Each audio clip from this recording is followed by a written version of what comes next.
deuxième session, si je puis dire, de notre programme Les expériences de violence, donc, puisque nous avions fini au mois de juin la première session, et nous reprenons donc pour 3 séances, donc celle d'aujourd'hui avec Patrice Guénifet, grand spécialiste de la Révolution française, de l'Empire, donc, qui appartient au CESPRA, donc l'ancien centre Raymond Aron. Et puis nous poursuivrons le mois prochain, en novembre, avec François Lissarag, donc Antiquisant, sur l'anéantissement de Troie. Et je terminerai ce cycle sur la question, sur les pratiques de cruauté, ce qui permettra de donner un accent encore un petit peu plus tragique donc, à ce programme qui, il faut bien le dire, a été tragique d'un bout à l'autre. En tout cas, si certains d'entre vous n'ont pas ce programme, voilà, je le refais passer, voilà, pour que vous l'ayez. Je voulais vous dire d'autre part, pour introduire notre séance également, que ce thème expérience 2, nous le poursuivrons avec une nouvelle thématique qui s'intitule plus vite, expérience des accélérations, et nous commencerons donc au mois de mars. Donc, nous terminerons cette première session donc, en décembre, et au mois de mars nous reprendrons. Et c'est Olivier Remeau, ici présent, qui a d'ailleurs déjà parlé dans ce séminaire, qui ouvrira donc une série de séances qui nous amèneront là encore jusqu'en décembre 2013 avec de nouveau une interruption au moment de l'été. Et là aussi, je me propose de vous faire passer, si vous n'avez pas, le programme. Déborah en a également à votre disposition. Enfin dans le souci du fonds de dotation de l'EHESS, donc d'organiser ces événements et de sortir un petit peu du périmètre au fond académique qui est le nôtre d'habitude, nous organisons depuis l'année dernière, enfin je parle en année académique, avant l'été, nous organisons des petits déjeuners qu'on a appelés le 8-9 des hautes études, que nous organisons donc chez Chris Baker, donc rue du Faubourg Saint-Honoré, dans ses locaux, dans ses très beaux locaux. Et voilà, nous avons déjà fait 2 sessions. La première sur le dernier texte de François Furet, la seconde sur la question de la banqueroute de l'État royal. Et c'est 1 heure de débat autour d'un auteur et d'un livre récent publié par les hautes études. Le prochain sera autour de Jacqueline Carrois, et l'ouvrage s'intitule Nuit savante, une histoire des rêves 1800-1945. Ça nous sortira un petit peu et du trait contemporain et des sujets trop tragiques qui attirent excessivement certains d'entre nous autour de cette table. Voilà, et donc voilà, c'est une formule qui est très agréable, et là aussi je vous fais passer les petits feuillets préparés par Déborah. La prochaine séance donc est le 23 octobre. Nous commençons à chaque fois très strictement à 8h, puisqu'il est la règle à 8h du matin, parce que la règle c'est qu'à 9h, chacun va à des activités généralement moins amusantes que celles qui nous ont occupées, en même temps qu'on prend un café et un croissant. Voilà, eh bien, je crois que j'ai introduit à peu près la séance d'aujourd'hui. Enfin, la séance, je ne l'ai pas introduite, je l'ai introduite maintenant, pour dire voilà, que je remercie Patrice Guénifet de venir nous parler de cette question du massacre de Jaffa, mars 1799, donc crime de guerre, entre point d'interrogation, violence, droit et souveraineté. Je crois qu'il a le projet de nous parler une petite demi-heure, dans un premier temps, pour nous placer un peu le sujet, et puis ensuite, eh bien, comme on fait d'habitude, on débattra avec lui pendant, je pense, 1 heure. Et puis, voilà, je vous demande votre confiance. Quand je sentirai légère fatigue de l'assistance, eh bien, on pourra dîner ensemble. Voilà. Merci, Patrice. Donc, je te cède la parole. Bien, bon, d'abord, merci pour l'invitation aux organisateurs de ce séminaire. Pour parler d'un sujet sans doute moins marqué par l'actualité que ceux qui ont été évoqués précédemment dans ce même séminaire, puisque j'ai assisté à la séance sur les narcos, et il est certain que le massacre de Jaffa est moins important par son actualité que cette question des narcos.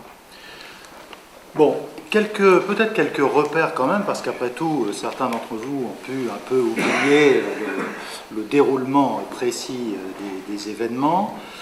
Pour parler de cet épisode qui occupe une place ambiguë, dans la mémoire collective ou dans l'historiographie, qui est relative d'ailleurs plus généralement à l'expédition d'Égypte, qui est tenue par les uns, plutôt les spécialistes de l'orientalisme, pour la première rencontre moderne entre l'Occident et l'Orient, entre le monde chrétien et l'islam, et qui tire de cette expédition un bilan plutôt nuancé, mais qui ne nie pas le fait d'une influence de l'Occident sur l'Orient à l'occasion de l'expédition de Bonaparte.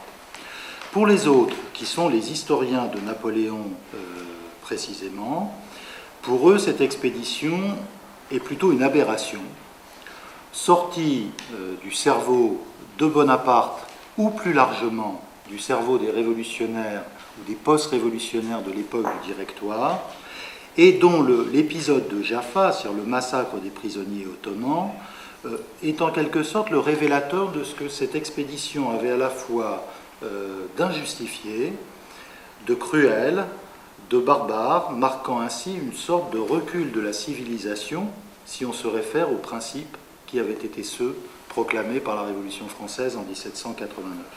Alors, contribution au progrès de la civilisation par la rencontre entre Occident et Orient, ou bien recul de la civilisation imputable à la folie d'un homme, avant tout Bonaparte, ou plus généralement à la folie d'une époque, celle de la Révolution, qui croyait que tout était possible dès lors qu'on s'en donnait les moyens. Ces moyens n'obéissant à aucune norme morale et ne rencontrant ou ne se heurtant par définition à aucune limite. Donc une position, un souvenir ambigu de cet événement.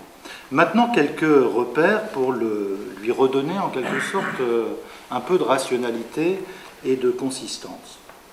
Donc je rappelle que les Français, tout va très vite, les Français ont débarqué en juillet 98 à Alexandrie. À la fin du mois de juillet, ils occupent le Caire, ils s'installent, ils font une administration. Le 1er août, Nelson détruit la flotte française dans la baie d'Aboukir, si bien qu'il n'y a plus de possibilité ni d'acheminer des renforts en Égypte, puisque la destruction de la flotte est suivie par un blocus anglais des côtes égyptiennes. Donc ni possibilité pour Paris d'envoyer des renforts en Égypte, ni possibilité pour les Français, pour le corps expéditionnaire, d'un rapatriement en France. Donc les conquérants de l'Égypte, à partir du 1er août 1798, sont prisonniers de leur conquête, sans possibilité d'en sortir. Au mois de novembre, le Directoire offre à Bonaparte 3 éventualités. Ils lui disent « Nous ne pourrons plus vous envoyer des renforts parce que la guerre reprend sur le continent européen avec une nouvelle coalition dont la Turquie est partie prenante, si bien que nous avons besoin ici de tous nos moyens. Il n'y aura plus de renforts pour vous, donc débrouillez-vous. Vous devez faire avec ce que vous avez, c'est-à-dire un corps expéditionnaire d'environ 30 000 hommes. » Donc 3 parties. Ils disent soit vous vous fortifiez en Égypte et vous fondez une colonie française, soit vous prenez le chemin de l'Inde par l'Afghanistan pour y combattre les Anglais qui sont en train d'achever la conquête du Bengale, soit vous rentrez en France par Constantinople et Vienne. Des paris fous, mais qui en disent long sur l'esprit de l'époque, c'est-à-dire sur ce sentiment qui est au cœur même de la Révolution française, que la volonté et la force peuvent tout. Et il y avait dans le Directoire et dans la politique du Directoire cette conviction très forte, même si les directeurs avaient rompu, les thermidoriens avaient rompu avec la terreur, avaient abandonné beaucoup des ambitions de 1789, néanmoins ils continuent de cultiver ce volontarisme qui était au cœur de l'entreprise révolutionnaire et qui s'exprime désormais non plus dans la politique intérieure, ou dans ce qu'on appelait la régénération du royaume, mais dans la politique étrangère. Et toutes les entreprises futures de Napoléon, jusqu'aux plus folles, comme l'invasion de la Russie, procéderont de cet esprit qui est resté très vivant, non seulement chez lui, mais chez la plupart de ses contemporains. Bref, Bonaparte apprend à la fin de l'année 98 que la guerre reprend sur le continent européen, et donc que la Turquie, surtout, n'ayant pas digéré l'annexion de l'Égypte par la France, est entrée dans cette coalition et va nécessairement tenter quelque chose pour reconquérir l'Égypte. Donc Bonaparte craint une double attaque maritime sur Alexandrie et terrestre par la Palestine et le Sinaï contre l'Égypte. Et c'est pour prévenir cette attaque qu'en février 1799, il part à la conquête de la Syrie avec 10 000 hommes, avec pour projet de prendre la place de Saint-Jean d'Acre, qui est en quelque sorte un verrou très important à l'époque, devant lequel croise d'ailleurs une flotte anglaise, puis de marcher sur Damas et d'occuper Damas. Et il est persuadé que, étant arrivé à Damas, le sultan de Constantinople négociera. Donc il s'agit dans son esprit d'une opération limitée, mais comme c'était un homme qui avait toujours plusieurs fers au feu et qui n'excluait aucune hypothèse, il a eu effectivement le projet d'une marche sur l'Inde, de ne pas s'arrêter à Damas, mais de continuer, à condition que son armée fasse des petits. Et son idée, c'était de soulever les populations chrétiennes de Syrie et du Liban, et notamment les Maronites, pour les enrôler dans son armée, former une armée très importante, qui permettrait de prendre la direction de l'Afghanistan, dont le Shah d'Afghanistan était en lutte contre les Anglais en Inde, de coaliser toutes ses forces anti-anglaises et de marcher sur le Bengale en rééditant l'aventure d'Alexandre, qui est effectivement présente dans sa tête. Il n'exclut rien, mais a priori une opération limitée, atteindre Damas pour forcer le sultan à négocier. Deux faits méritent d'être soulignés qui sont très importants dans la genèse du massacre, qui sont d'abord qu'en traversant le Sinaï, cette petite armée de 10 000 hommes se heurte au fort d'El Arish, proche de la côte méditerranéenne, et que l'assaut est très violent, l'assaut échoue, et tout se termine par une négociation avec les Ottomans qui tiennent le fort d'El Arish, qui obtiennent le droit de sortir libres de la forteresse et de conserver leurs armes à condition de se retirer à Bagdad, donc loin du théâtre des opérations.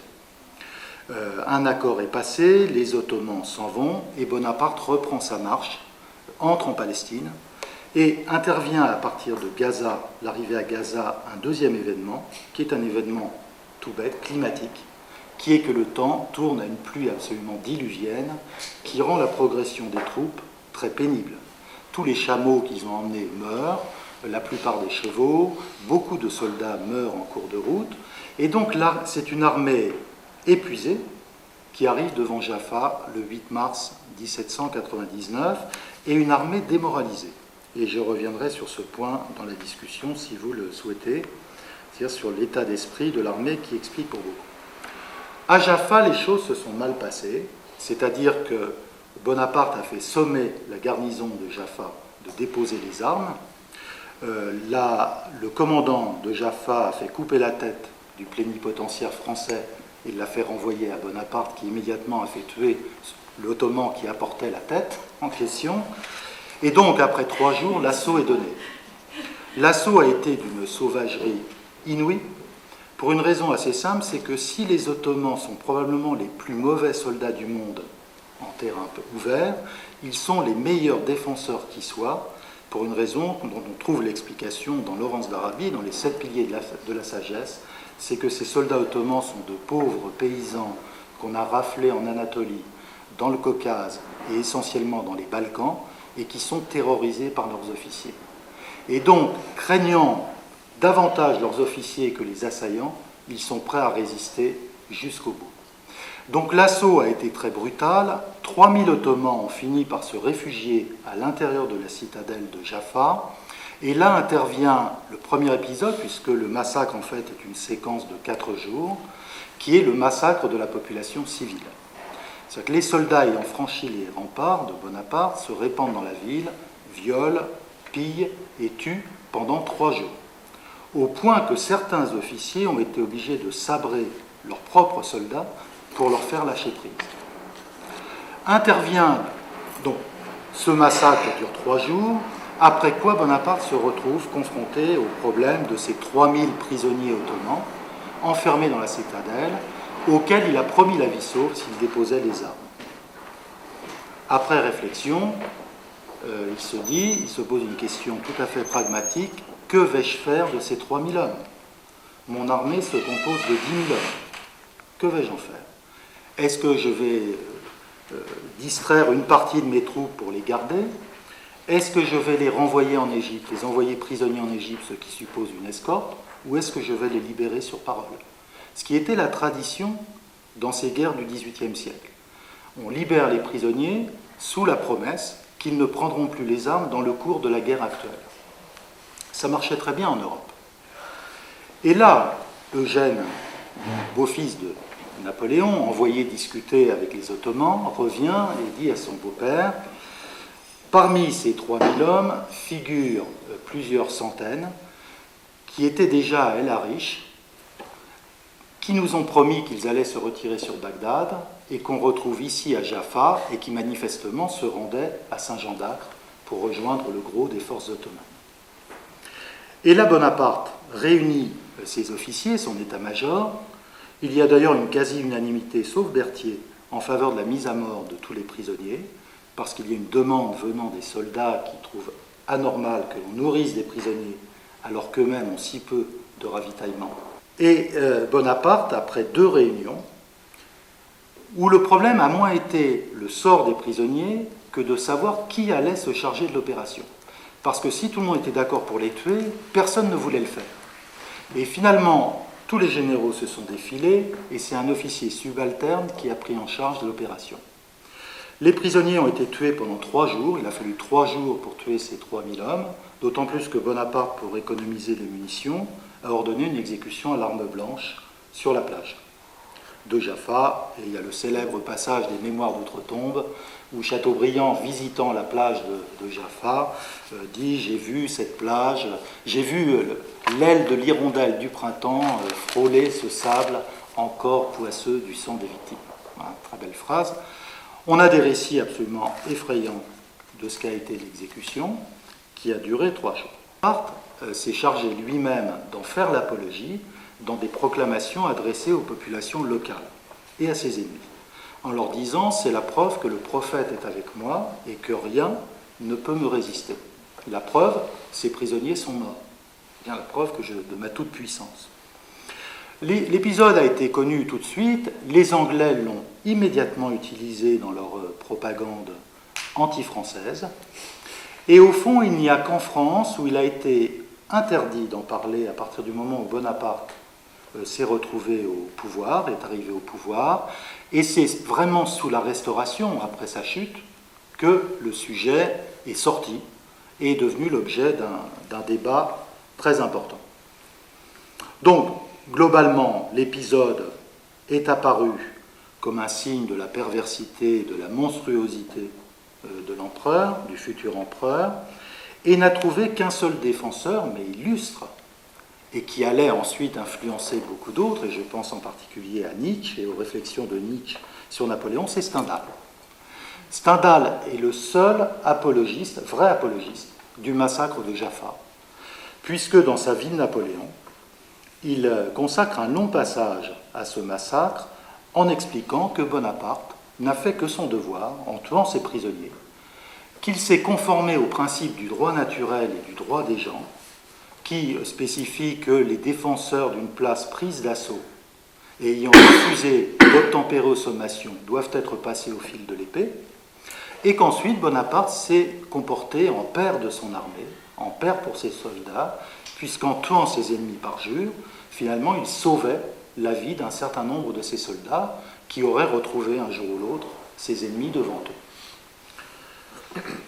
L'invocation du droit, c'est le deuxième point, mais là je ne vais pas rentrer dans le détail, a fait l'objet de nombreux débats, chez les Anglais d'abord, puis sous la Restauration, où on s'est affronté pour savoir si oui ou non Bonaparte n'avait fait qu'appliquer des clauses du droit international en exécutant ses prisonniers. Alors, il est vrai que le droit international, le droit des gens du XVIIe siècle était extrêmement cruel et justifiait en effet le passage au fil de l'épée d'une garnison qui avait refusé de déposer les armes lorsqu'elle en avait reçu la sommation. C'est-à-dire que le fait de l'assaut autorise l'exécution en masse de la garnison des défenseurs.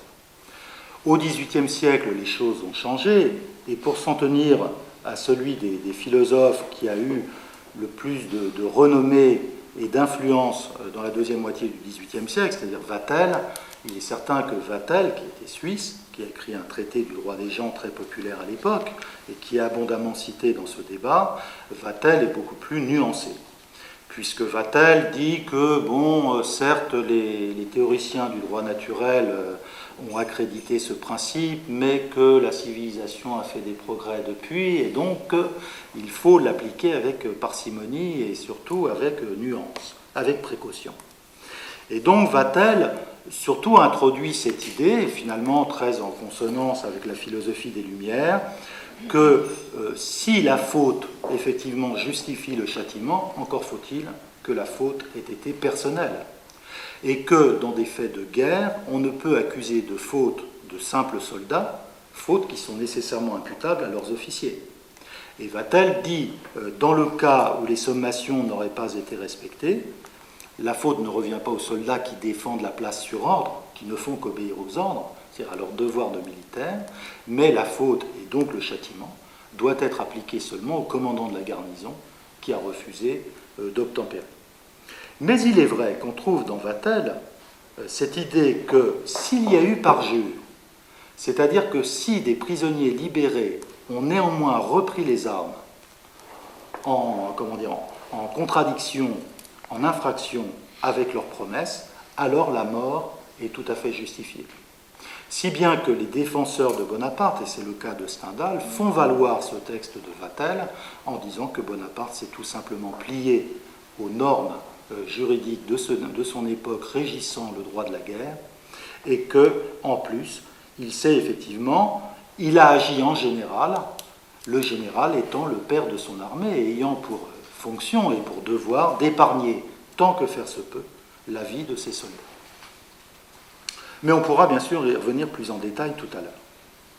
Il y a un autre aspect que je voudrais souligner en cette brève présentation, c'est que si le droit, et effectivement l'armée a une culture juridique qui reste celle du XVIIIe siècle, même s'il s'agit d'armées révolutionnaires, si le droit est invoqué, il y a aussi autre chose dans l'exécution ou dans le massacre de Jaffa, qui est l'assimilation de ces soldats ottomans à des pirates des mers. C'est-à-dire à des gens sans foi ni loi, existant et vivant en dehors de toutes les normes ou de toutes les lois accréditées par la majorité des peuples.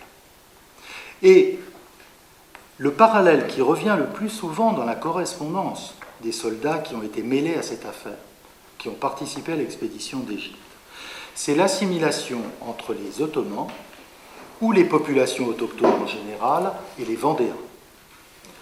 Et tous le disent, en Égypte, on s'est retrouvé comme en Vendée. Et il y aura uniquement deux autres cas où l'assimilation sera faite, c'est quand les Français interviendront en Espagne, face à des guérillas, et lorsque les Français envahiront la Russie.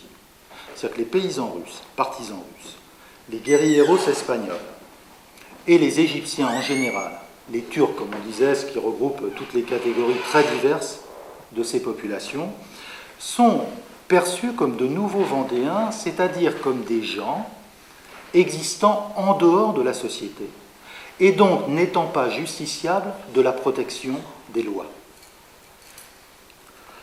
Et effectivement, en Égypte, on est hors d'Europe, mais en Espagne aussi, ils auront le sentiment d'être hors d'Europe parce que Voltaire et tous les philosophes d'ailleurs avaient véhiculé une image de l'Espagne comme morceau d'Afrique intégré au cœur de l'Europe. Et il y a la phrase dans une lettre d'un diplomate où il est ambassadeur à Madrid, le type ne supporte pas, c'est un révolutionnaire pur et dur, il dit il n'y a absolument rien à faire avec ces gens, ce sont des Africains en Europe. Même sentiment lorsque les Français entreront en Russie, où ils perçoivent la paysannerie russe, d'où les atrocités, comme des gens d'une autre espèce existant aux marges de la civilisation. Même chose en Orient. Ce qui explique qu'au fond, le massacre de Jaffa s'impose d'autant plus facilement que cette expédition baigne dans un climat de violence extrême depuis le premier jour. En réalité, ce qu'on appelle le massacre de Jaffa n'est qu'un nouvel épisode d'un massacre qui a commencé avec l'assaut contre Alexandrie le jour même du débarquement, et qui s'explique par une espèce de il n'y a pas de mot, je pense. On emploie souvent le mot de spleen de l'armée pour décrire ce qu'a été l'état d'esprit du corps expéditionnaire le jour où il est arrivé en terre égyptienne. Donc seulement quelques éléments très brièvement. Le XVIIIe siècle a sans doute été la période où l'Orient a été perçu le plus favorablement en Occident. D'abord parce que le sentiment religieux ne joue plus contre l'incarnation de l'infidèle, comme auparavant, le Turc c'était l'infidèle. D'autre part, la puissance ottomane a décru, donc l'Empire ottoman n'est plus une menace pour l'Europe depuis le second siège de Vienne. Ensuite, parce que les philosophes ont forgé une image de l'Orient qui finalement réintègre l'Orient dans le mouvement global de la civilisation. La civilisation est née en Égypte, elle est passée à Rome et en Grèce, ensuite elle est revenue chez les Arabes, et de là, à l'époque de la Renaissance, elle est repassée en Europe. Et le mot d'ordre, notamment de Condorcet, c'est de dire « il est temps maintenant que la civilisation retourne là où elle est née, dans le monde musulman, et c'est du devoir de l'Occident de l'y porter ». Ce sont les origines d'ailleurs de l'expédition d'Égypte. À cela, il faut ajouter la mode des turqueries, les noces de Figaro, l'enlèvement au sérail, etc., le théâtre, la mode, qui ont forgé une image, sans compter les récits des voyageurs, beaucoup plus favorable de l'Orient. Et le modèle que tous les membres de l'expédition ont en tête, ce sont les lettres sur l'Égypte de Savary, publiées au milieu des années 1780, qui ont été un formidable best-seller et qui peignent l'Égypte comme une sorte de paradis terrestre, peuplé de gens qui sont proches de l'homme naturel de Rousseau. Et d'ailleurs, Savary a un chapitre où il explique qu'il ne faut pas aller chercher l'homme naturel chez les esclaves des colonies de Saint-Domingue et autres. L'homme naturel, il est là en Égypte. Et c'est là où on peut le retrouver. Donc les membres de l'expédition arrivent en Égypte avec cette représentation dans la tête. D'où un désenchantement terrible qui suit immédiatement le débarquement et qui se traduit dans une débauche de cruauté, réciproque d'ailleurs des deux côtés, qui font de cet épisode quelque chose de tout à fait particulier dans l'histoire de cette époque, puisque probablement même les violences de la guerre civile en Vendée ne sont pas comparables en intensité et en raffinement à ce qu'on rencontrera en Europe. Donc il y a à la fois un état de désenchantement, et il y a une phrase très connue de Bonaparte dans une lettre, une phrase très parlante, qui exprime un peu ce que tous les membres de l'expédition ont dans la tête, qui est celle-ci. Avant, je me serais fait tuer pour Rousseau contre Voltaire. Je croyais à la bonté naturelle de l'homme. Et il ajoute ceci. Aujourd'hui, je me ferai tuer pour Voltaire contre Rousseau. Parce que depuis que je suis en Orient, je sais que l'homme naturel est un chien. Fin de citation. C'est une phrase extraordinaire dont il avait le génie et qui dit tout. Et donc, il a ce sentiment qu'il a aussi une phrase qui en est en quelque sorte la conséquence. Il dit « Il faut traiter les populations d'ici comme elles ont l'habitude de l'être. Et pour eux, obéir, c'est craindre. » Fin de citation. D'où la politique. D'où le fait que la politique française en Orient est une succession de violences, et de contre-violences d'ailleurs, perpétrées, qui se traduisent par des incendies de villages, des massacres de population, des déportations de population. Après, ça se rationalise un peu avec le système des otages. Chaque village doit livrer les otages qui sont déportés et qui sont garants du bon ordre et de la perception des impôts, etc. Et il faut ajouter un dernier facteur pour expliquer ce climat, qui est le fait que, contrairement, par exemple, à ce que soutient Henri Laurence, la rencontre entre l'Europe occidentale, arrivant en Égypte pour la première fois depuis Saint-Louis, à ce moment-là, en 1798, et l'islam ne s'est pas faite. Il n'y a pas de dialogue. On parle souvent, bien sûr, des collaborateurs de Napoléon, de Bonaparte en Égypte, mais en réalité, quand on regarde de près, ce sont des Grecs, ce sont des Syriens chrétiens, pour l'essentiel, ce sont des Maronites qui se trouvent là, mais on ne trouve pas de musulmans, à l'exception d'un des grands dignitaires religieux du Caire, dont la fille était devenue la maîtresse de Bonaparte pendant son séjour. Et il est sûr que lui a été vraiment pro-français. D'ailleurs, sa fille a été égorgée dès le lendemain du départ des Français. Mais la rencontre ne s'est pas faite. Et on a à ce propos les lettres de Monge tout à fait explicites. Monge est arrivé justement avec ce rêve de transporter de ramener la civilisation à son berceau. Et on a dans ces lettres des lettres de plus en plus aigries et de plus en plus brutales, où il s'indigne parce qu'on ouvre la bibliothèque au Caire. Les gens ne viennent pas, ça ne marche pas. On leur fait des expériences, des démonstrations scientifiques, des inventions de chimie, de physique. Les montgolfières tombent, n'arrivent pas à s'envoler, ça ne marche pas. Mais on leur fait toutes sortes de démonstrations et ça ne marche pas. Et Monge dit, mais comment est-ce possible? Il dit, il n'y a rien à faire. Et quand viendra la grande révolte du Caire, qui est donc le dernier élément à prendre en considération en octobre 98, Monge dit, mais la seule solution, c'est de tous les tuer. Il a une lettre terrible où il dit, nous ne pourrons pas leur amener la civilisation, ils n'en veulent pas. Non pas parce qu'ils seraient stupides, mais parce que la religion est un obstacle invincible. Vous savez que Monge faisait partie de la fraction la plus anticléricale et anti-religieuse de la Révolution, et pour lui, l'islam est effectivement l'ennemi. Alors, cette répression de la révolte du Caire, en octobre 98, révolte banale pour des raisons fiscales, très classiques. Il y en a plein dans le monde oriental, comme ça dans le monde ottoman. Répression absolument féroce, qui s'inscrit dans une histoire d'une violence inouïe, qui s'explique aussi par des raisons matérielles. C'est que ce corps expéditionnaire, peu à peu, fond. C'est-à-dire qu'au fur et à mesure que les Bédouins écorchent vivants les soldats français, ou les brûlent vivants, ou les clouent sur les portes des maisons, effectivement, le corps expéditionnaire diminue en nombre. Les pertes sont compensées par l'achat d'esclaves au Soudan, qui viennent renforcer, et d'ailleurs le corps expéditionnaire qui part en Syrie est à moitié soudanais en réalité.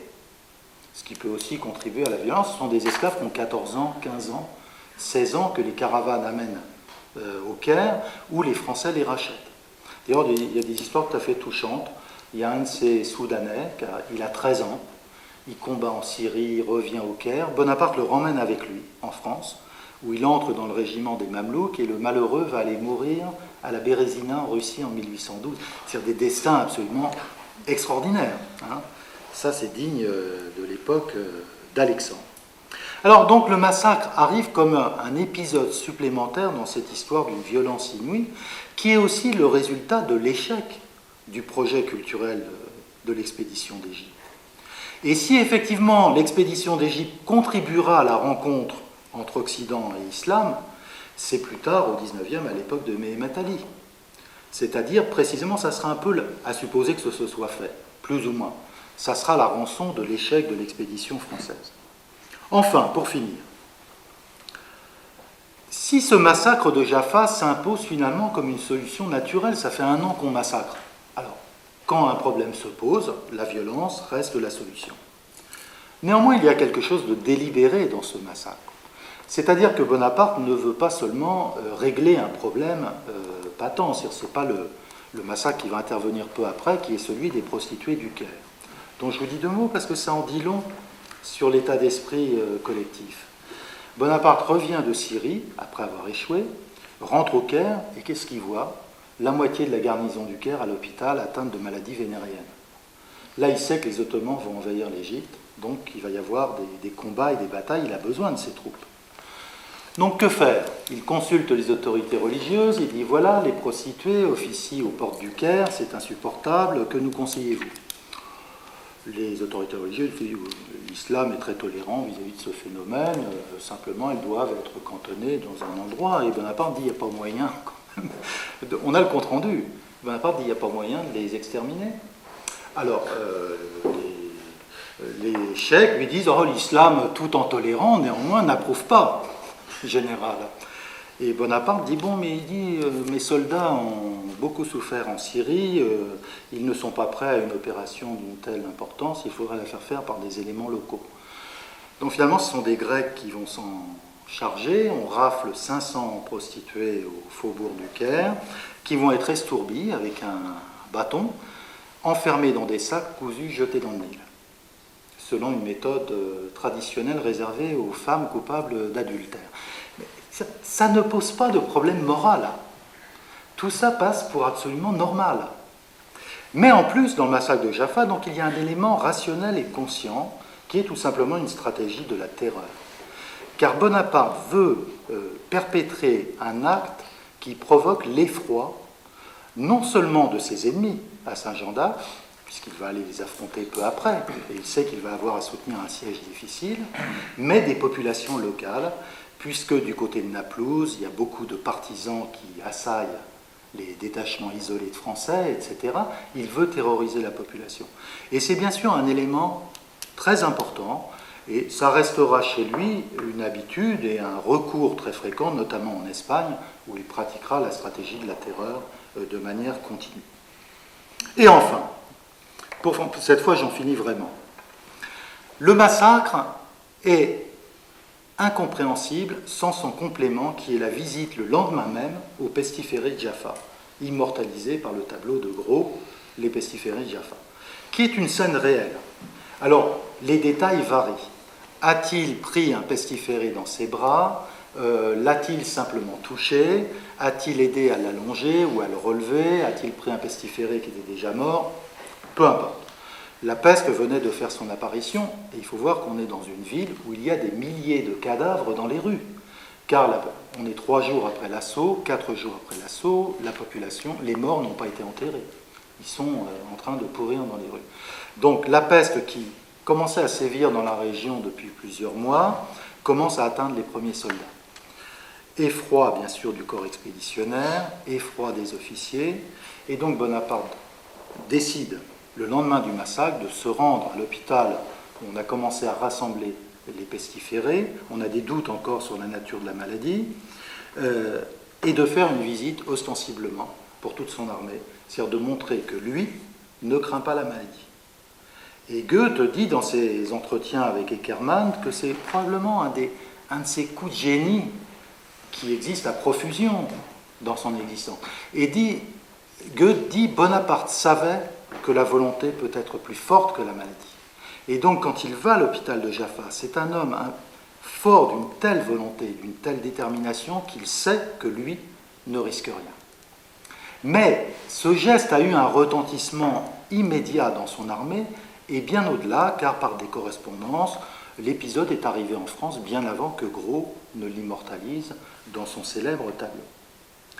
Et c'est là où il y a quelque chose, peut-être pas de tout à fait conscient, mais au moins d'inconscient, car cette visite au pestiféré réédite la visite que Saint-Louis avait fait lui aussi au pestiféré à Damiette lorsqu'il avait débarqué en Égypte. Et on a exactement les mêmes scènes. Peut-être que Bonaparte la connaissait par la lecture de Joinville, qui consacre un chapitre entier à la visite au pestiféré par Saint-Louis. Et il me semble que dans ces 2 épisodes, il y a une sorte de... On est à 1 an, on est à même pas 1 an, on est à 8 mois du 18 Brumaire, il y a en quelque sorte une sorte de mise en scène de ce qu'est la souveraineté. C'est d'un côté, le glaive de justice, le roi qui punit et qui frappe, le souverain qui punit et qui frappe, et le lendemain, le souverain qui guérit.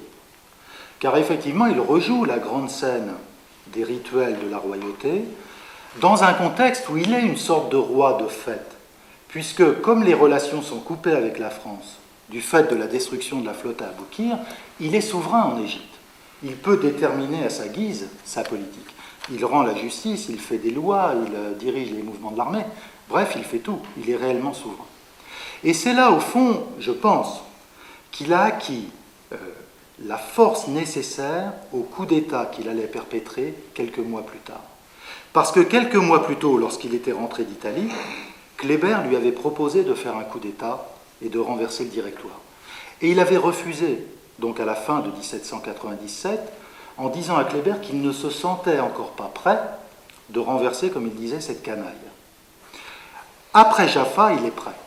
Et tous les gens qui le côtoient après cet épisode, qui est en fait un épisode tout à fait central dans sa vie, tous les gens qui le côtoient ont eu le sentiment, et ils l'ont écrit, d'être face à un homme différent. Et à un homme qui s'était durci à un point incroyable. Et au fond, moi je pense que cet épisode atroce est en grande partie à l'origine de ce qui sera la politique modérée de Bonaparte. C'est-à-dire que là, il a fait l'expérience de la violence ultime et il a fait la preuve qu'il était capable absolument de tout, que rien ne l'arrêterait. Ce qui, par la suite, l'a dispensé bien souvent de recourir à la force et à la violence. Voilà, je m'arrête là parce que sinon je vais parler pendant 1 heure, mais j'ai tenu quasiment mon... Oui, c'est remarquable d'ailleurs. Merci beaucoup. Mon timing. Mais maintenant, on peut revenir dans le détail sur certains aspects. Si vous Merci beaucoup pour cet exposé vraiment tout à fait concis et passionnant. On est un peu écrasés, évidemment, tous autour de la table par l'événement, même ceux qui sont assez habitués à ce genre de... Ben voilà, donc on va pouvoir maintenant, on peut se donner une bonne heure pour discuter avec ce qui est fait de ce sujet, peut-être aussi discuter ce texte que tu nous as parlé, que tu nous avais donné en appui. Moi, comme qui suis un bon élève, j'ai lu le texte de Mio de 1814, donc qui est un texte, tu nous le... Oui, ce texte Mio est un personnage très important parce qu'il est le frère d'un... Bon, peut-être vous ne le connaissez pas, mais les napoléoniens le connaissent, qui s'appelait Mio de Melito, qui était un conseiller d'État très important, qui a joué un rôle considérable dans les réformes administratives, judiciaires.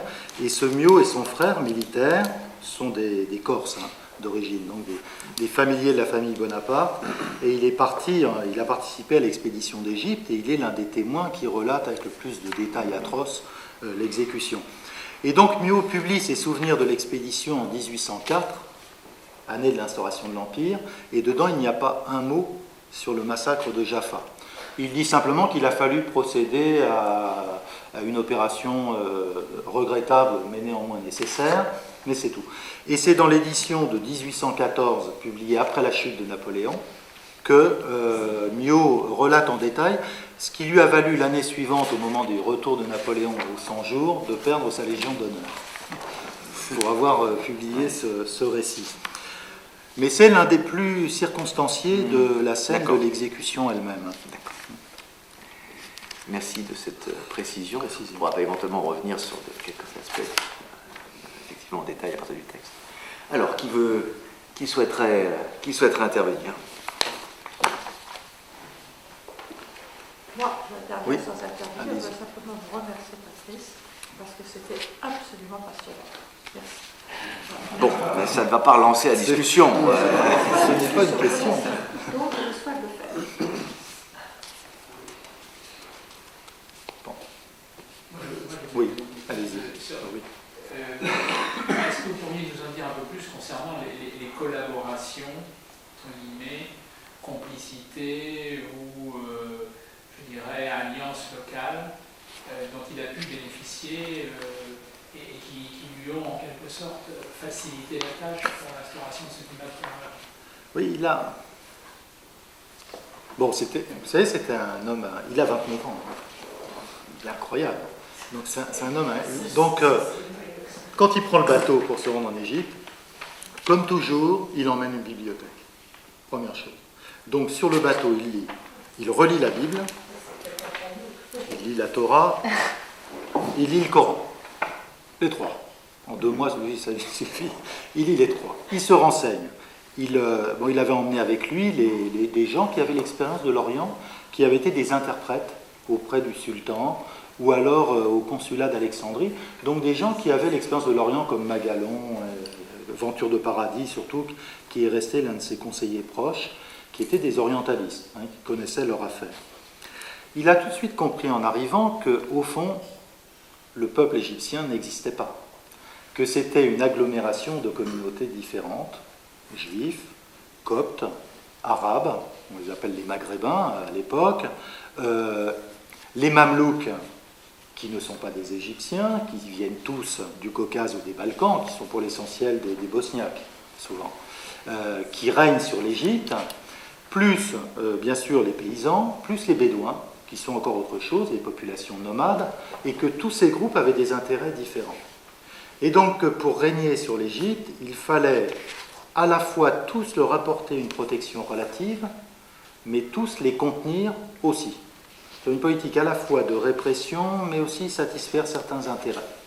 Et d'emblée, il a saisi la puissance de la religion, et donc, comme il avait dû vaincre les Mamelouks pour s'emparer du Caire, il ne pouvait plus s'appuyer sur cette force militaire, donc il a décidé de s'appuyer sur les religieux.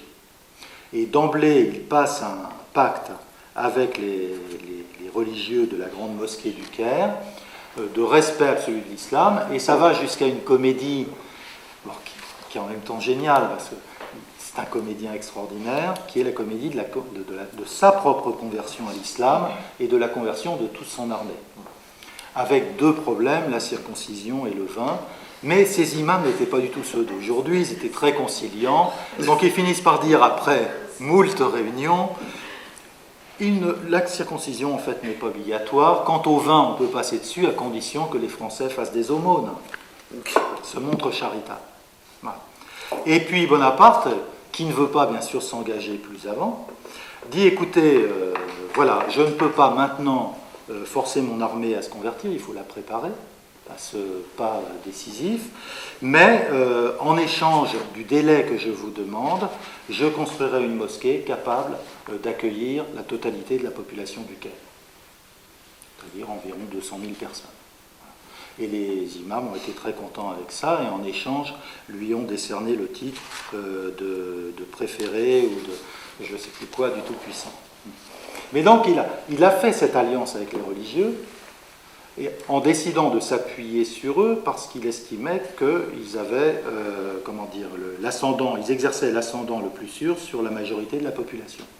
Mais ses alliés concrets pour l'administration, ce sont les Coptes, qui vont d'ailleurs par la suite le payer très cher pour beaucoup d'entre eux. D'ailleurs, une grande partie des Égyptiens qui vont venir s'installer en France, ils vont s'installer à Marseille où ils seront tous tués en 1815, comme bonapartistes. Il y aura un immense massacre d'Égyptiens à Marseille en 1815 parce qu'on les considérait complices de Napoléon. Et effectivement, ce sont des Coptes pour l'essentiel qui déjà s'occupaient de l'administration de l'Égypte sous les Mamelouks et qui donc passent au service des Français ensuite.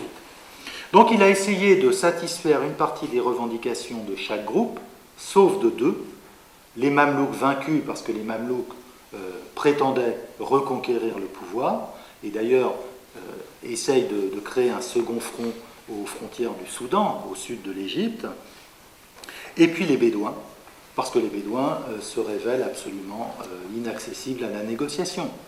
Il arrivera avec une des principales tribus qui s'appelait les Enadi, avec lesquels, in extremis, il arrivera à passer un accord, mais que la dite tribu respecte de manière tout à fait aléatoire, c'est en continuant les razzias, etc. Donc il s'appuie en partie sur l'administration existante déjà, qui est celle des Coptes, et sur le pouvoir religieux.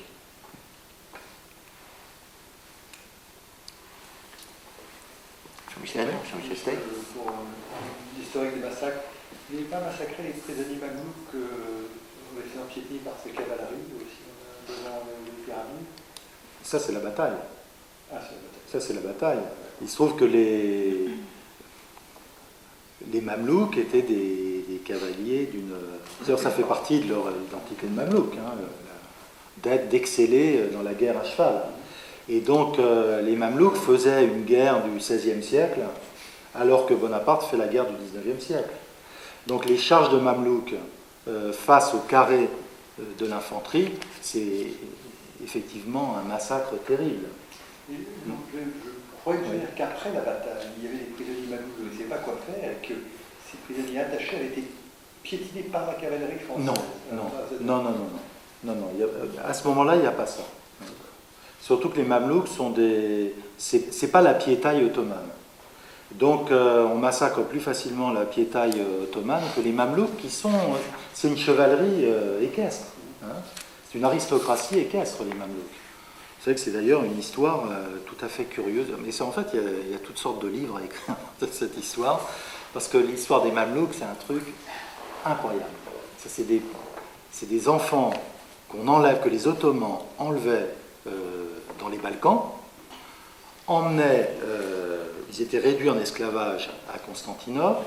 Souvent, ils devenaient les mignons des dignitaires du régime ottoman. Ils étaient convertis à l'islam. Et ensuite, lorsqu'ils grandissaient, on les éduquait aux arts équestres, à la guerre, et ils étaient destinés à devenir des combattants. Et ils entraient dans cette espèce d'ordre de chevalerie qui, dit Chateaubriand, se renouvelait mais ne se reproduisait pas. Les Mamelouks n'ont pas d'enfants, par principe. C'est le bataillon sacré de Thèbes, ils vivent ensemble, tout en se jalousant et en s'entre-exterminant les uns les autres, mais c'est le bataillon de Thèbes. Donc ils n'ont pas de femmes et ils n'ont pas d'enfants. Donc ils règnent à part, ils forment une caste à l'intérieur de la société égyptienne, qui domine la société égyptienne, mais qui ne partage aucune de ses valeurs, de sa culture, etc. Et avec un rêve d'émancipation vis-à-vis des Ottomans, qui au cours du XVIIIe a conduit les principaux chefs mamelouks à essayer de conquérir la Syrie et à faire l'unité de l'Égypte, du Caire à Damas, en affranchissant toute cette région du joug ottoman. C'est une histoire tout à fait curieuse que celle de ces mamelouks. Mais ceci dit, les violences ont commencé tout de suite. C'est-à-dire que tout de suite, l'armée française a été harcelée par les Bédouins pendant la marche d'Alexandrie au Caire, et avec des atrocités terribles. C'est-à-dire qu'on avait dit aux soldats, il y a une proclamation de Bonaparte avant le débarquement, où il leur dit, vous allez retrouver aujourd'hui les délices de l'Italie. La traversée du désert, ce n'était pas les délices de l'Italie. D'où l'enchaînement très rapide des cruautés des deux côtés. Si j'ai bien compris, dans le massacre, il y avait un élément tactique. Oui. C'était la chose rationnelle et pratique à faire dans les circonstances, et une dimension pédagogique par rapport à la population locale, autochtone et des futurs opposants. Que sait-on des méthodes dont il se servait obéir sans se craindre? Quelles sont les méthodes dont il se servait pour la discipline dans sa propre armée? Y a-t-il un niveau de violence extraordinaire là aussi, ou est-ce que et surtout s'il y a l'intégration de corps soudanais et de gens extérieurs à la population française, quels sont les mécanismes disciplinaires internes? Bon, c'est une armée démoralisée par ce dépaysement en Égypte. Donc une armée démoralisée, c'est une armée qui ne touche pas sa solde. C'est une armée qui est ravitaillée de manière aléatoire parfois. Donc c'est une armée qui est en permanence au bord de la révolte. Et au moment où ce petit corps expéditionnaire, 10 000 hommes, c'est rien en fait, se met en marche à travers le Sinaï, il y a un début, au moment de l'épisode d'El Arish, il y a un début de mutinerie qui est soutenu en sous-main par Kléber. Et là, Bonaparte, qui avait prévu de partir en avant en Palestine sans attendre qu'on ait fini le siège d'El Arish, change d'avis et décide de rester avec toute son armée réunie parce qu'il a peur d'une sédition. C'est-à-dire que son armée fasse défection, ou qu'il soit renversé par ses généraux. Et donc, son moyen ordinaire de gouvernement, c'est l'ascendant personnel qu'il exerce. Et en fait, chaque fois qu'il y a un début de mutinerie, il intervient personnellement devant les troupes. Et on le verra encore en 1815, où les soldats envoyés contre lui vont baisser leurs armes. Il arrive devant eux, il ouvre sa vareuse et il leur dit « tirez ». C'est un type qui sait parler à la troupe. Donc ça compte. Mais il y a, c'est-à-dire que les tribunaux militaires ne chôment pas non plus. Il y a un nombre d'exécutions de soldats et d'emprisonnements très important. C'est-à-dire qu'il y a quand même il y a une répression à l'intérieur de l'armée, mais qui s'explique aussi pas seulement par la désobéissance ou l'esprit de rébellion, mais aussi par les exactions innombrables que commettent les soldats vis-à-vis des populations locales. C'est-à-dire que malgré les consignes de respect pour les usages islamiques, donc les enlèvements de femmes, les invasions de harems, etc., sont monnaie courante. Les mosquées dépouillées, mises à sac, etc., tout ça est assez fréquent. Donc il y a une répression considérable. On sent que c'est probablement une aventure qui ne pouvait pas durer très longtemps encore. Et après le fait que Kléber d'abord, puis le général Menou prennent la suite, va apaiser la situation parce qu'ils n'ont pas le même rapport à la troupe que Bonaparte. Kléber et Menou sont plutôt des généraux, comme on disait, ménagers du sang de leurs hommes, alors que Bonaparte pas du tout. dans la mesure où il recherche le résultat foudroyant, pour ça, il est prêt il accepte un coût très élevé en termes de vie humaine, et il le montrera à Saint-Jean d'Acre, où il enverra ses soldats 25 fois à l'assaut du même rempart, dont Kléber lui avait dit dès le 2e jour que jamais il ne le franchirait. Mais néanmoins, il n'a absolument aucune notion de la vie de ses soldats. Vous savez, sa célèbre phrase à Metternich qui lui dit « Mais quand même, sire, vous avez encore perdu 300 000 hommes ». Et Napoléon lui répond « Mais 300 000 hommes pour un homme comme moi, qu'est-ce ?» Pour revenir, pour te forcer à insister sur la question, dans la réponse à la section de la discipline, ce fameux carré qui est formé pour exécuter les 3000 Ottomans, le texte nous dit que les soldats s'y prêtent avec une extrême répugnance à ce ministère abominable qu'on exigeait de leurs bras victorieux. Est-ce qu'on sait quelque chose sur la manière dont ce carré a été formé, sur la contrainte qui s'exerce ou pas sur ceux qui vont assassiner? Est-ce qu'il y a quelque chose là-dessus ou bien on reste dans l'inconnu? Non, ce qu'on sait, c'est que ce ne sont pas des volontaires. C'est-à-dire qu'un officier, finalement, a accepté la besogne, et donc c'est son régiment qui s'est chargé de l'opération. Ce ne sont pas des volontaires. Bon, maintenant qu'il l'ait accompli avec répugnance, c'est certain. On sait par exemple que les massacreurs en Vendée ne le faisaient pas avec une jubilation extraordinaire. En tout cas, pas avec la jubilation qu'on pouvait rencontrer chez les militants politiques révolutionnaires qui organisaient les noyades.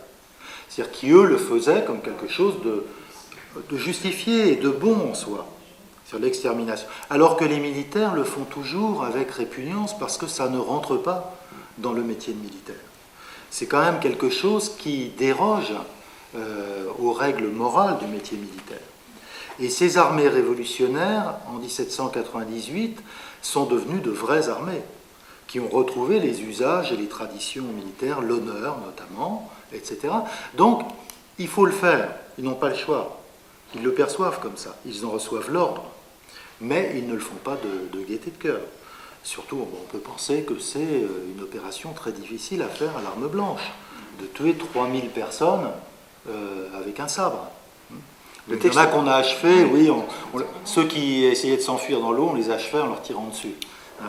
Donc, mais la consigne était d'épargner dans la mesure du possible la poudre, dont on savait qu'on allait en avoir besoin à Saint-Jean d'Acre, là où était en plus le type le plus déterminé des ennemis de Bonaparte, qui était Djezar Pacha, le pacha local représentant du sultan, qui était un personnage tout à fait extraordinaire lui aussi.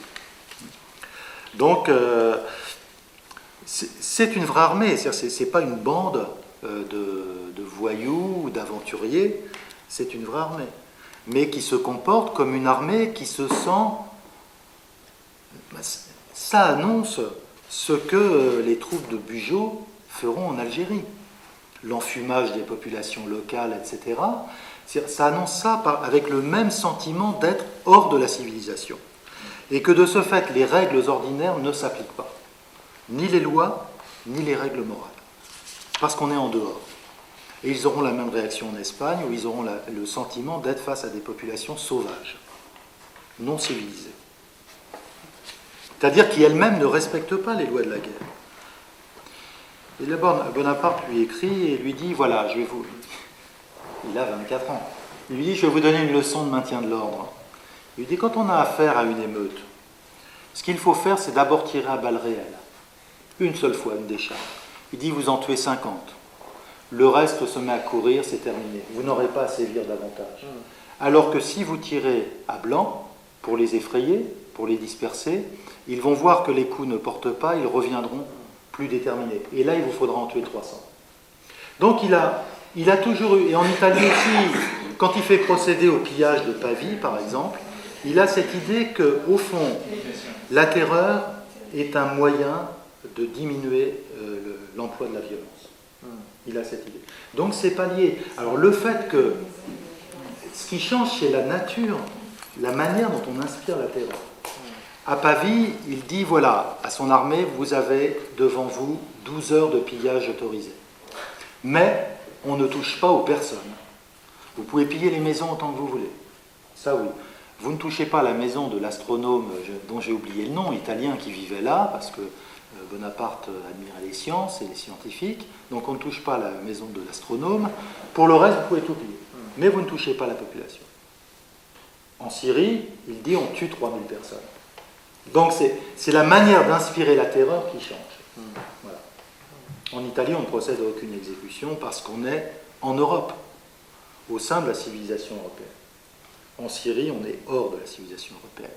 Ce qui autorise, bien sûr, ou ce qui nécessite à ses yeux, il le dit d'ailleurs dans ses lettres, une manière plus rigoureuse pour obtenir le même résultat. Il faut en faire plus pour obtenir le même résultat. Si on veut terroriser les Ottomans, il faut en tuer 3000. Si on veut terroriser les Italiens, il suffit de mettre la ville au pillage pendant 12 heures. Tout est question de circonstances. Mais c'est sûr que c'est un homme qui ne recule pas devant la violence.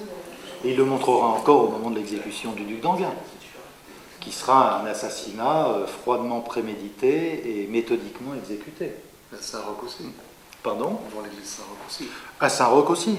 Vous savez, il dit dans une lettre à son frère Joseph, ça c'est tout lui, quoi.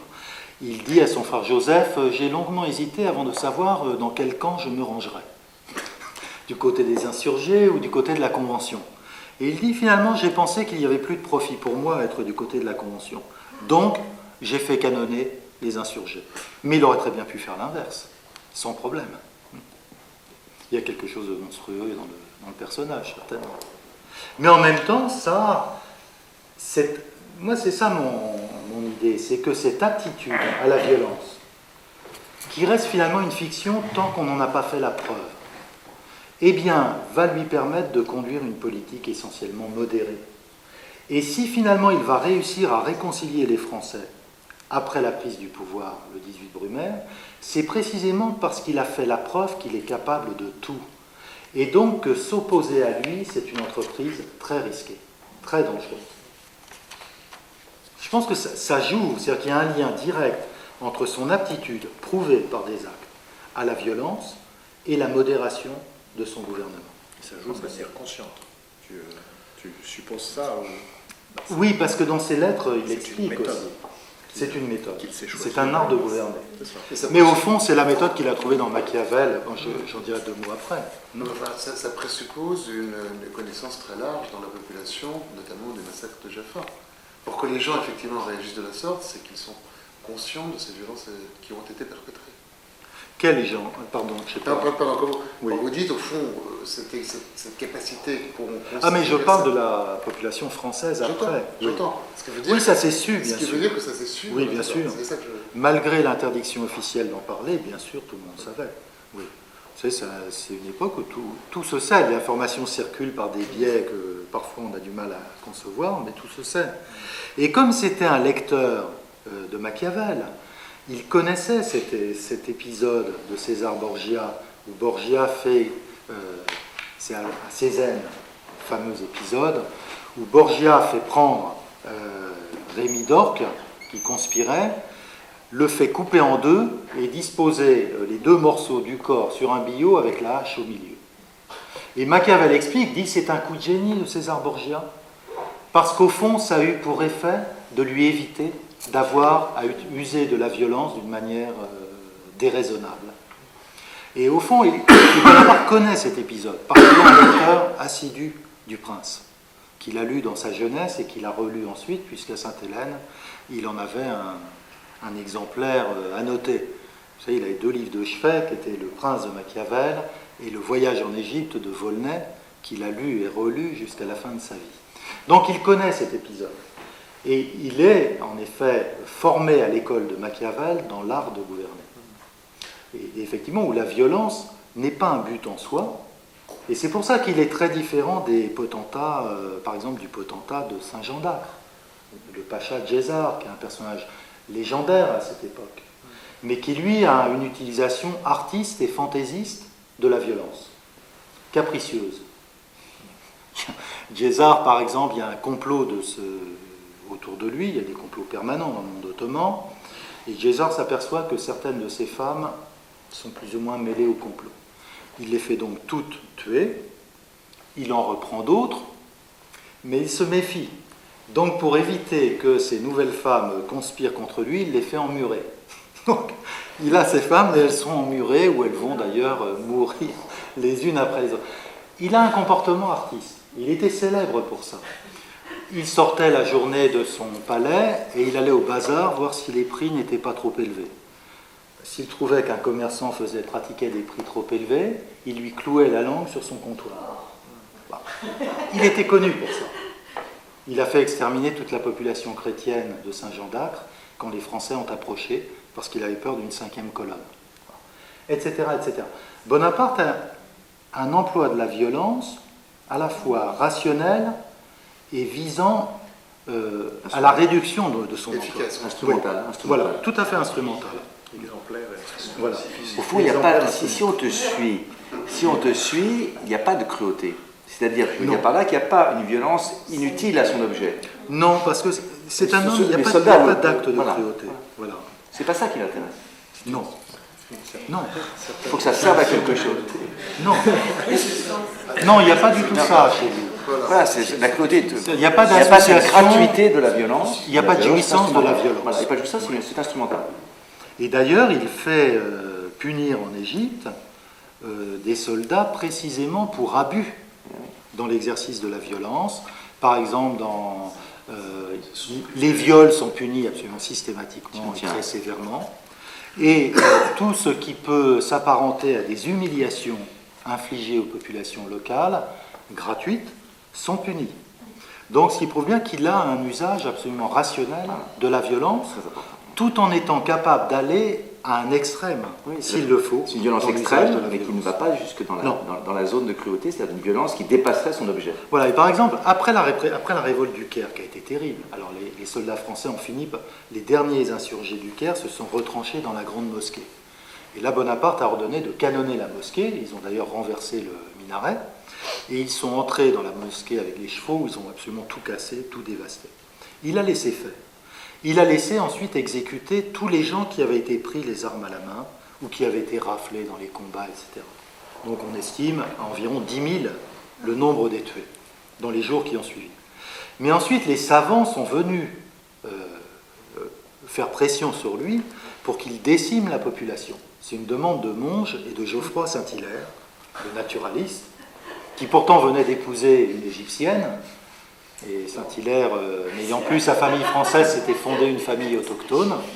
Et il y a une lettre de lui où il dit « N'ayant plus ma famille française, j'ai transporté mon affection à une famille noire. » Bon.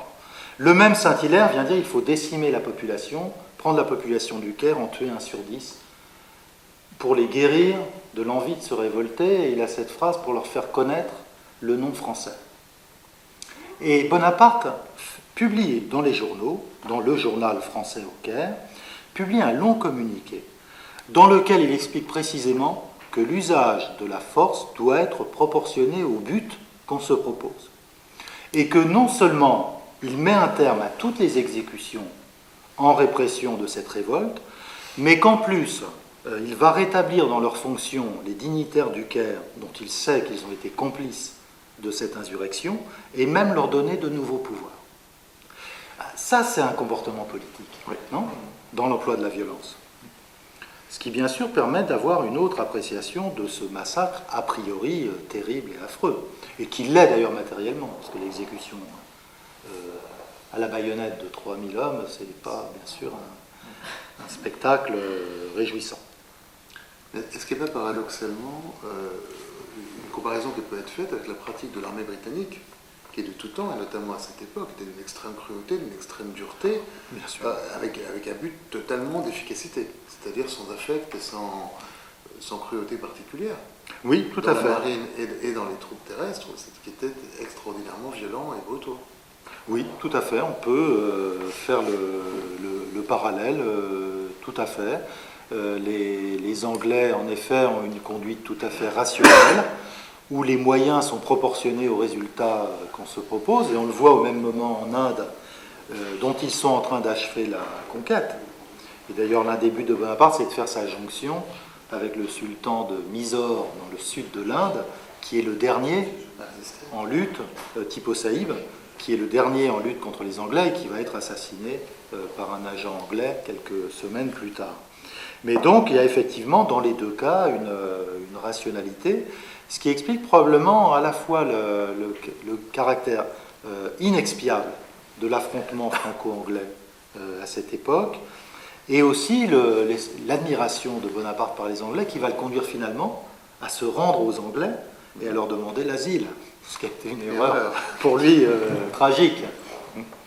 Mais effectivement, ils se comprennent, parce qu'ils parlent le même langage de la rationalité politique et militaire. Donc ils s'entendent très bien. De ce point de vue-là, Bonaparte ne parle pas le langage de la Révolution, c'est-à-dire le langage des principes. Chez lui, il n'y a pas de référence à des principes. C'est vrai, regarde son attitude à Saint-Roch. Voilà. Non, mais même vis-à-vis de la Révolution, il a toujours eu cette idée qu'il se réservait un droit d'inventaire, c'est-à-dire que la Révolution n'avait pas de valeur particulière. On garderait ce qui était bon, mais on reprendrait aussi ce qui était bon dans l'Ancien Régime. Et que la société qu'il voulait réorganiser serait une synthèse de l'Ancien Régime et de la Révolution. Et finalement, il a plutôt bien réussi dans ce domaine.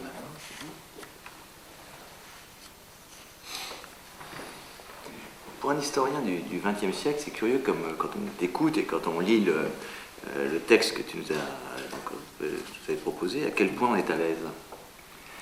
C'est-à-dire, je veux dire par là que... On a fait mieux, on a fait pire. Maintenant, je ne voudrais pas déshistoriciser, bien sûr, ou déconfigurer, si tu veux, la situation très précise que tu as décrite et recontextualisée, justement, très, très bien au début. Mais au fond, pour un historien de la violence de guerre du XXe siècle, on est devant, pour le massacre des soldats en particulier, on est devant une marche de la mort, une marche de la mort, ce qu'on appelle plus tard une marche de la mort, avec toutes les caractéristiques, au fond, du marche de la mort. C'est-à-dire, la marche de la mort commence en route. Le morcelle ensuite, évidemment, les victimes. La répugnance des tueurs est visible, comme toujours. Les tueurs, mais néanmoins, le travail, si on peut dire, est fait. Les victimes elles-mêmes se mettent du côté de de quoi suis-je coupable, dit un des Ottomans, de quel machin, font comme si on leur reprochait d'être coupable de quelque chose. C'est ces demandes de pardon qu'on voit chez tant de victimes du XXe siècle avant que les coups ne s'abattent. Et au total, c'est extraordinaire comme on est au fond devant un événement qu'on a l'impression de connaître déjà. Et voilà. Et au fond, est-ce que tu dirais que ce massacre des 3000 hommes est un massacre au fond très, très moderne dans sa rationalité? En quoi tient-il au passé, en quoi tient-il à l'avenir? Et question subsidiaire, quelle a été sa mémoire? Est-ce qu'on en trouve une trace dans Clausewitz, par exemple? Est-ce qu'on en trouve... au fond, ce qui me frappe, c'est à quel point l'événement est peu connu ensuite. Enfin, comment il a été refoulé. J'aimerais bien avoir ton point de vue là-dessus. Bon, il y a plusieurs questions. Je crois que si ce massacre, cette scène, est bien sûr familière, et finalement n'est d'aucun temps, c'est qu'au fond, il y a quelque chose dans la guerre d'anthropologique qui est indépendant des circonstances de la guerre. C'est à la fois des circonstances historiques, du lieu, ou des techniques qui sont disponibles. Qu'on ait le canon ou l'arc et la flèche, la guerre c'est la guerre, le combat c'est le combat. Et il y a quelque chose là-dedans de profondément anthropologique, ce qui font que au fond, c'est des invariants, et les réactions des combattants, les souffrances, leurs sentiments varient très peu. On peut trouver la même chose dans l'histoire ancienne, non ? Dans les guerres romaines ou dans les guerres grecques, ou dans la manière dont Hanson décrit le combat d'infanterie chez les hoplites. Bon, finalement, tout ça est familier parce que la guerre, au fond, ne change pas. Et il y a ce témoignage, il y avait eu un livre extraordinaire sur le Vietnam par quelqu'un qui avait combattu. Au fond, la guerre, ça reste la guerre, quel que soit le changement des techniques. Ça, c'est la première chose. Sur la mémoire de Jaffa, effectivement, c'est pas l'épisode dont on se souvient le plus de Napoléon. C'est que probablement, La mémoire de cette période est une mémoire si riche qu'il y a une telle accumulation d'événements qu'on ne peut pas se souvenir de tout. Une saturation. Et qu'il y a eu une sélection qui s'est faite par la chronologie finalement. Les épisodes les plus anciens sont aussi les moins connus. Parce qu'on se rappelle davantage de la boucherie de Waterloo que de celle de Jaffa parce qu'elle est plus récente. Hein, elle arrive plus tardivement. Je pense qu'en grande partie c'est ça.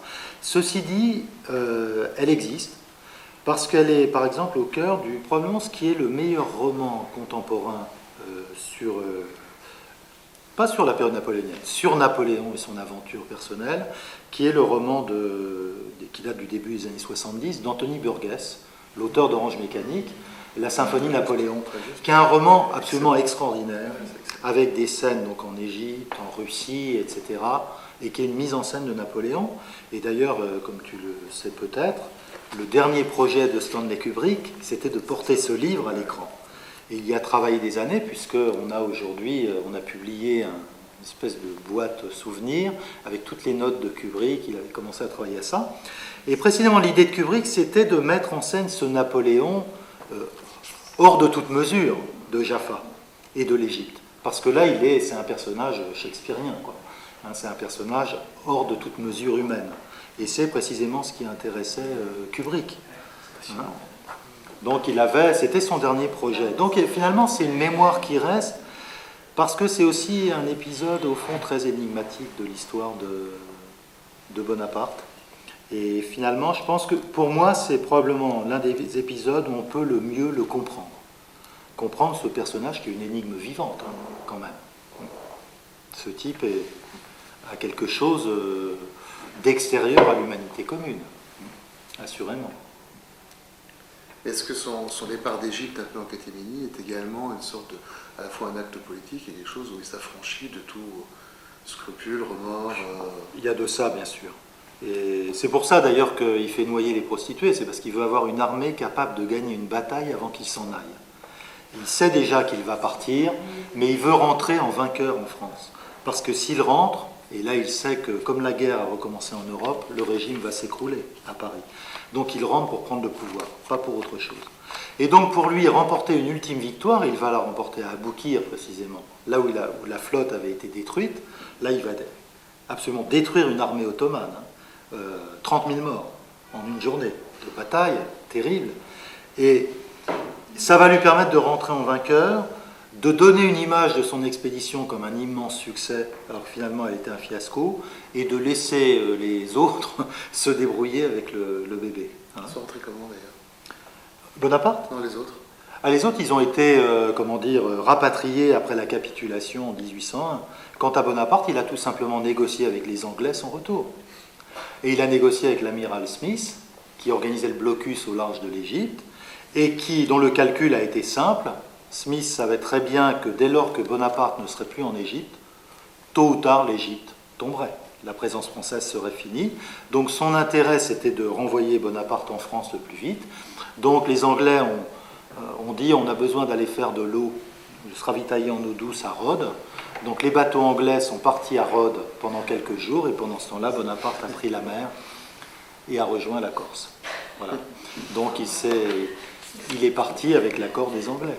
Ce que lui a toujours nié par la suite, mais Smith a toujours dit qu'il avait négocié par l'intermédiaire de Marmont, qui était même venu à bord d'un navire anglais à Alexandrie, pour négocier le départ.